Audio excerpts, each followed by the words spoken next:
Now let us discuss 125.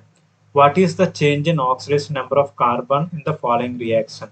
What is the oxidation state in a reactant and what is the oxidation state in productant form?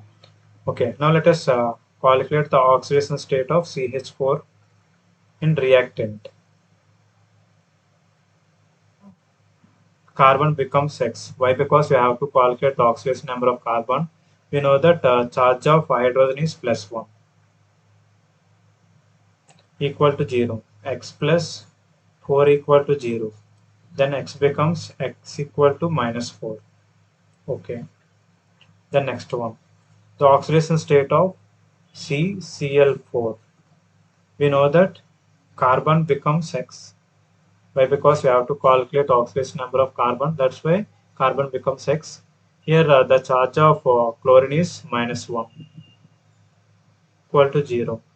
X -4 equal to 0. Then X becomes 4. Now let us verify the given options. Here the oxidation state of carbon in reactant form is -4, but in product form is +4. It changes -4 to +4. Here +4 to +4 eliminated. Here 0 to +4 eliminated. Here 0 to -4. Option 4 is also eliminated. The remaining option is -4 to +4. So our answer is 3 is our correct answer.